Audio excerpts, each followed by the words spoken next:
आप सभी का स्वागत है मेरे चैनल राज वेब स्किल में। आज की इस वीडियो में मैं HTML के एक बहुत ही इम्पोर्टेंट टॉपिक के बारे में बताऊंगा। उस इम्पोर्टेंट टॉपिक का नाम है file path. HTML file path. देखिए HTML फाइल पाथ क्या होता है, उससे पहले मैं अपना इंट्रोडक्शन दे रहा हूँ। मेरा नाम है राजकुमार, ठीक है। और आप फिर से मैं बता दे रहा हूँ अपने चैनल का नाम। मेरा चैनल का नाम है राज वेब स्किल। चलिए स्टार्ट करते हैं, लेट्स स्टार्ट।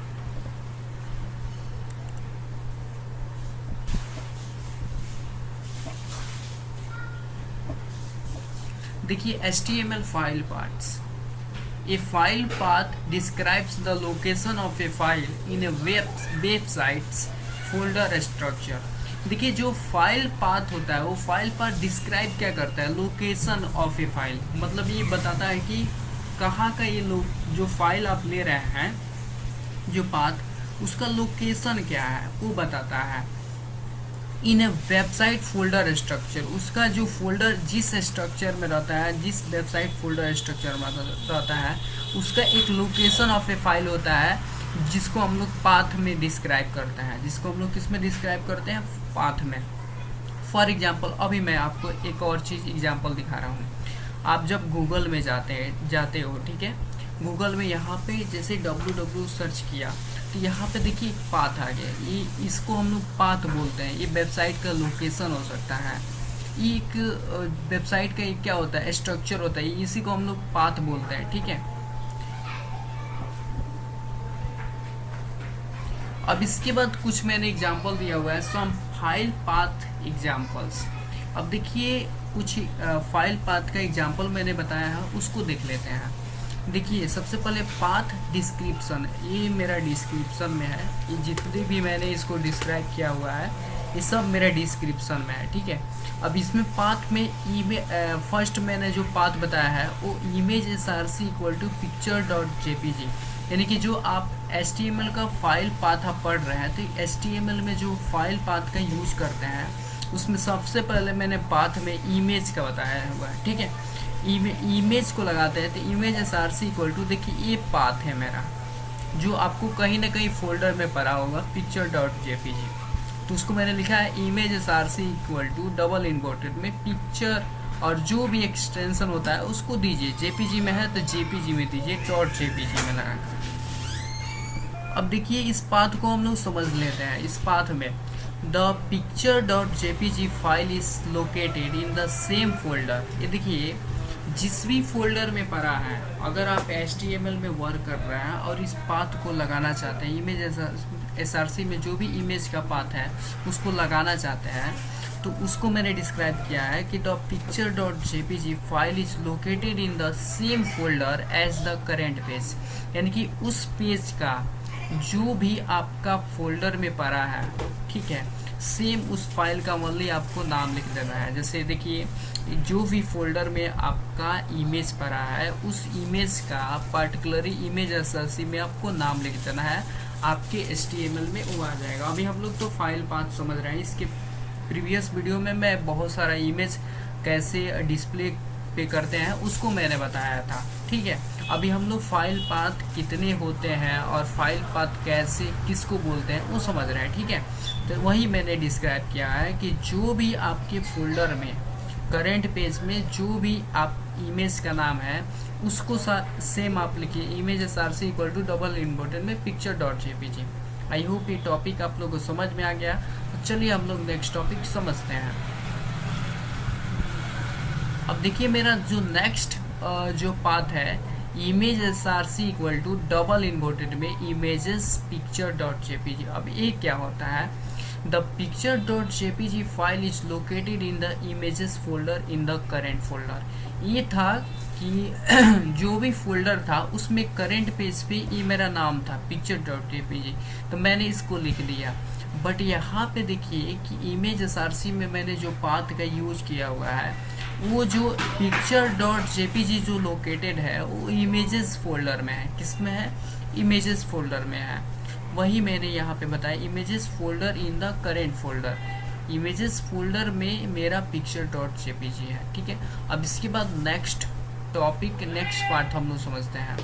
देखिए images src equal to double inverted slash images picture dot JPG.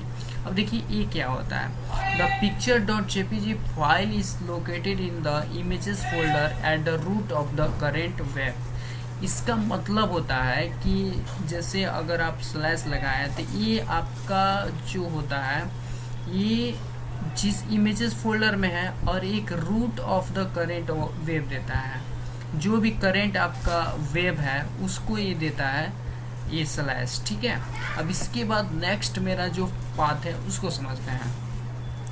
Images src equal to double inverted में double dot slash picture dot JPG. ये क्या होता है, the picture dot JPG file is located in the folder, मतलब ये आपका folder में जिस भी फोल्डर में लोकेटेड है उसको one level of from the current folder. एक वन लेवल होता है जो करेंट फोल्डर, मतलब one level of from the current folder, उसके ऊपर के करेंट फोल्डर को वही शो करता है, ठीक है। अब देखिए जो HTML के फाइल पाथ को जो यूज करते हैं, जिसके भी साथ लिंक करते हैं, उसको मैंने बताया है file paths are used when linking to external files like. देखिए जो फाइल पाथ होता है उसका यूज हम लोग करते हैं एक्सटर्नल फाइल के साथ लिंक जब हम लोग करते हैं तो किस में हम करते हैं, लाइक एज वेब पेजेस में करते हैं, इमेजेस में करते हैं, स्टाइल शीट में करते हैं, जावास्क्रिप्ट में करते हैं। तो इसमें हम लोग क्या करते हैं एक्सटर्नल फाइल में अपने फाइल पाथ का यूज करते हैं, ठीक है। अब उसके बाद नेक्स्ट जो मेरा टॉपिक है वो है एब्सोल्यूट फाइल पाथ्स। अब ये देखिए एब्सोल्यूट फाइल पाथ्स क्या होता है। An absolute file path is the full URL to a file. देखिए URL का फुल फॉर्म होता है यूनिवर्सल रिसोर्स लोकेशन, ठीक है। ये एब्सोल्यूट फाइल पाथ जो होता है वो full URL to a file, ये क्या करता है किसी भी वेबसाइट का जैसे जो पाथ होता है उसको फुल मतलब फुल URL लेता है। मैं अभी आपको URL दिखा रहा हूँ। देखिए जैसे मैं क्रोम को ओपन किया, ठीक है, क्रोम में मैंने यहाँ पे www डॉट लिखा, यहाँ पे आ गया www.google.com, ठीक है, यहाँ पे लिखा। अब इस पे मैं क्लिक कर रहा हूँ, इसको देखिए, इसको सेलेक्ट करके मैं इसको कॉपी करता हूँ, ठीक है, और अपने यहाँ पे नोटपैड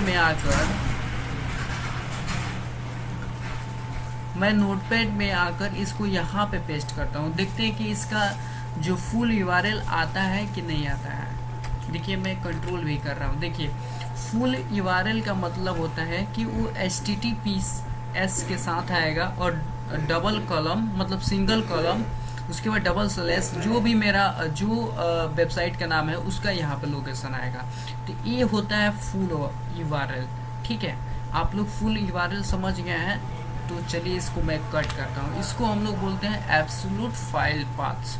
फॉर एग्जाम्पल मैंने एक एग्जाम्पल लिखा हुआ है, इस एग्जाम्पल को सिंपल मैं कॉपी करता हूँ। देखिए जो मेरा एग्जाम्पल था उस एग्जाम्पल को मैंने कॉपी किया और अपने नोटपैड++ एडिटर में मैंने उस एग्जाम्पल को मैंने पेस्ट कर दिया। और यहाँ पे देखिए इस कोड को हम लोग समझने का प्रयास करते हैं। यहाँ पे मैंने S2 टैग में लिखा है using a full URL file path, यानी कि जो भी मैं यूज कर रहा हूँ HTML के जो भी मेरा एलिमेंट है, जैसे इमेज नाम का टैग है, इसमें देखिए मैंने यहाँ पे फुल URL का यूज किया हुआ है, ठीक है।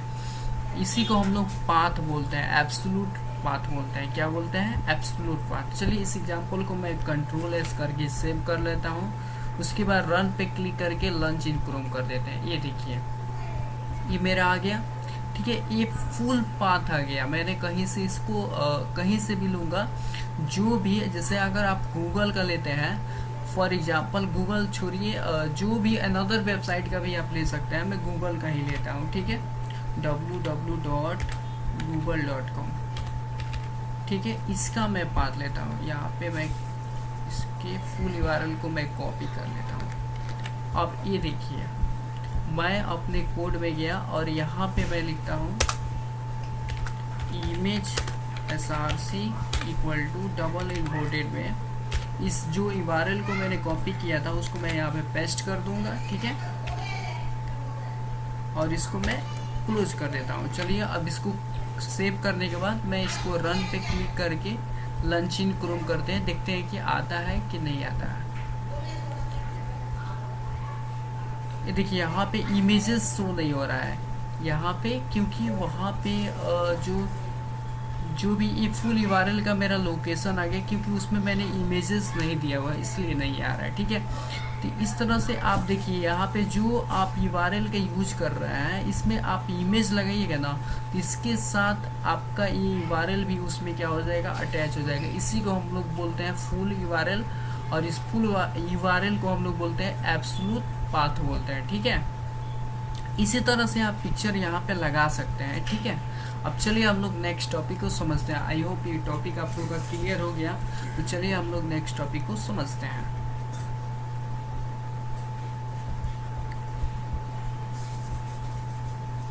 मेरा जो नेक्स्ट टॉपिक है वो है रिलेटिव फाइल पाथ्स। अभी देखिए रिलेटिव फाइल पाथ्स क्या होता है। ये relative file path points to a file relative to the current page, यानी कि जो रिलेटिव फाइल पाथ होता है वो क्या करता है, वो रिलेटिव जो करेंट पेज होता है उसके फाइल को क्या करता है, पॉइंट करता है। क्या करता है, पॉइंट करता है। उसे हम लोग बोलते हैं रिलेटिव फाइल पाथ।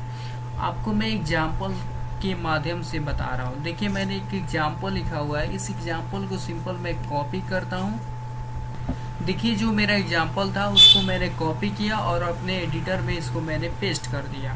यहाँ पे एच2 टैग में मैंने डाल दिया है using a relative file path, मैंने टेक्स्ट के रूप में लिखा हुआ है। अब देखिए इसमें images src equal to double input में यहाँ पे स्लैश लिखे हैं इमेजेस पिक्चर डॉट जेपीजी। इस तरह से क्या होता है, मेरा रिलेटिव फाइल पाथ होता है जो किसी अनदर जो भी करेंट वेब पेज होता है उसको क्या करता है, पॉइंट करने का काम करता है। तो चलिए मैं इसको कंट्रोल एस करके सेव करके इसको रन पे क्लिक करके लॉन्च इन क्रोम करते हैं, देखते हैं कि इसका आउटपुट क्या था। यहाँ पे देखिए नहीं आया है इमेजेस क्यों नहीं आया है मैं अभी आपको बता दूँ, क्योंकि ये मेरा जो इमेजेस यहाँ पे इमेजेस नाम का फोल्डर बना हुआ है, इस नाम का मेरा फोल्डर ऑलरेडी नहीं बना हुआ। तो चलिए इस नाम का फोल्डर मैं बना लेता हूँ, उसमें पिक्चर डॉट जेपीजी के नाम से एक इमेजेस को मैं रख दूँगा। उसके बाद देखिए क्या होता है।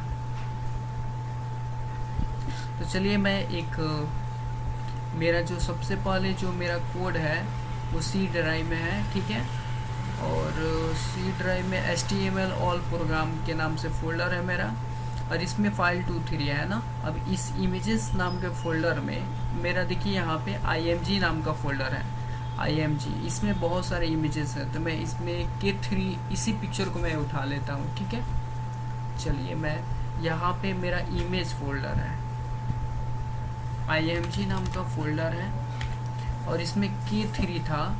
चलिए K3 की इमेजेस को मैं रख लेता हूँ यहाँ पे K3। अब इसको कंट्रोल एस करके सेव कर लेता हूँ। यहाँ पे माउंटेन था, मैं उसको मैन कर देता हूँ क्योंकि मैन का इमेज है, मैन कर लेता हूँ। अब चलिए इसको रन करके देखते हैं कि क्या इसका आउटपुट आता है कि नहीं आता है। लॉन्च इन क्रोम कर रहा है, देखिए नहीं आ रहा, अभी भी नहीं आ रहा है। क्यों नहीं आ रहा है, या तो मेरा इमेजेस जो होगा वो जेपीजी में नहीं होगा, तभी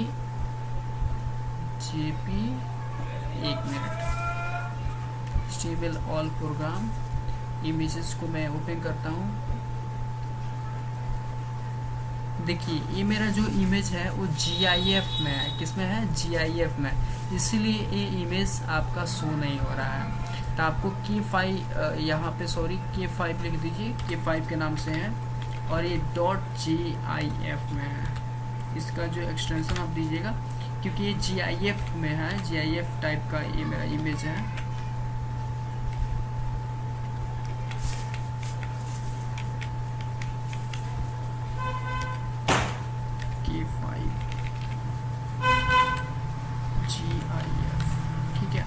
मैं कंट्रोल एस करता हूँ। अब देखते हैं कि मेरा वर्क करता है या नहीं करता है।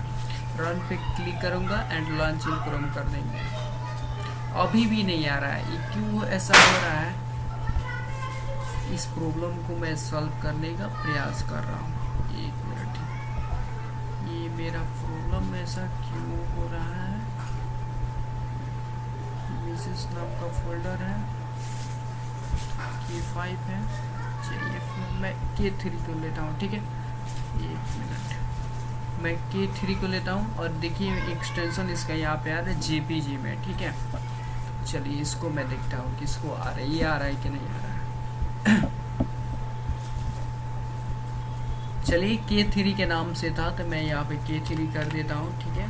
और ये JPG में है, JPG में है। मैं इसको कंट्रोल एस करता हूँ। ये हाउस था तो मैं यहाँ पे ऑल्ट में हाउस लिख देता हूँ। ऑल्ट एट्रीब्यूट में आपको पहले ऑल्ट यानी कि ऑल्ट का मतलब ये ऑल्ट एट्रीब्यूट होता है।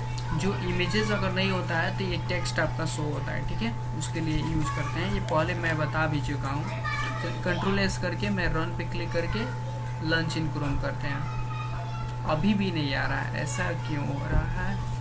C drive HTML all program first 2 3 तो HTML एक मिनट मेरा उसको मैंने ओपन किया। सी ड्राइव में HTML ऑल प्रोग्राम K3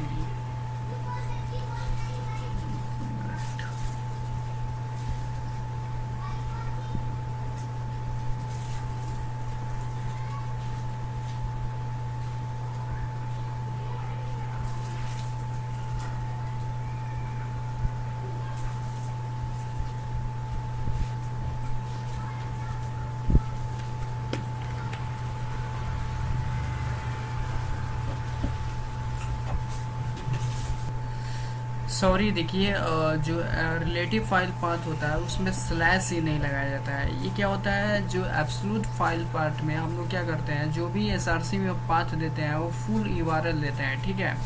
लेकिन इसमें हम लोग क्या करते हैं, जो करेंट आपका जो फोल्डर है उसमें जो इमेजेस दिए हैं उसका नाम लिखते हैं। ये स्लैश नहीं होता है।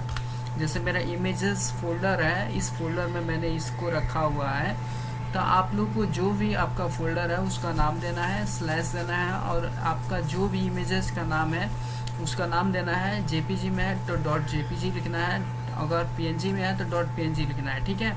इस तरह से आपको लिखकर उसके बाद कंट्रोल एस कर देना है। और इसी फाइल पाथ को हम लोग रिलेटिव फाइल पाथ बोलते हैं, ठीक है। अब इसको चलिए रन करा के लॉन्च इन क्रोम करते हैं। ये देखिए आगे मेरा इमेज यहाँ पे, इसको हम लोग बोलते हैं रिलेटिव फाइल पाथ। ये जो इमेजेस आया है यूजिंग रिलेटिव फाइल पाथ के द्वारा आया है। जो इसके पहले मैंने बताया था वो एब्सोल्यूट फाइल पाथ के द्वारा आया था। तो इसमें डिफरेंट जो एब्सोल्यूट फाइल पाथ होता है और जो रिलेटिव फाइल पाथ होता है, इन दोनों में डिफरेंस यही है कि रिलेटिव फाइल पाथ में ओनली क्या करना है, जो आपका फोल्डर है उसमें जो जिस नाम से इमेजेस पर आया उसको लिखना है। फोल्डर का नाम स्लैश, मैं आपको एक बार दिखा दूँ, यहाँ पे फोल्डर का नाम, उसके बाद स्लैश, फिर जो भी आपका नाम है इमेजेस का उसका नाम लिखना है।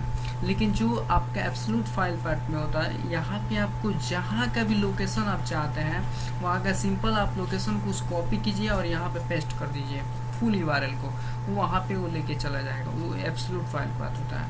तो आई होप ये टॉपिक आप लोग को समझ में आ गया। चलिए हम लोग नेक्स्ट टॉपिक समझते हैं। अब मेरा जो यहाँ पे इसको हटा लीजिए स्लैश को। अब इसमें मैंने सेकेंड एग्जाम्पल भी बताया हुआ है। ये देखिए मैंने इसका एक अनदर एग्जाम्पल भी मैंने बताया हुआ है। इस एग्जाम्पल को यहीं पे हम लोग समझ लेते हैं। देखिए उस एग्जाम्पल में मैंने स्लैश लिखा था इसलिए कि फोल्डर का नाम उस फोल्डर में उस अनदर भी फोल्डर बना सकते हैं, फिर उस फोल्डर में आपका हो, तो इसलिए मैंने स्लैश वहाँ पे लगाया था। लेकिन यहाँ पे एक और एग्जाम्पल मैंने बताया हुआ है। इस एग्जाम्पल में देखिए मैंने फोल्डर का नाम लिखा हुआ है। आपका फोल्डर जो भी नाम है, जो भी उसका नाम लिखना है, फिर स्लैश लेके आपका इमेजेस का नाम लिखना है, ठीक है। इस तरह से आपका इमेज आ जाएगा। अभी आप लोग प्रैक्टिकल आप लोग एग्जाम्पल देखे हैं। आई होप ये टॉपिक आप लोग का क्लियर हो गया। तो चलिए मिलते हैं नेक्स्ट टॉपिक में। दोस्तों ये टॉपिक बहुत ही इंपॉर्टेंट है, इस टॉपिक को ध्यान से देखिएगा। चलिए मिलते हैं नेक्स्ट टॉपिक में, तब तक के लिए बाय, टेक केयर।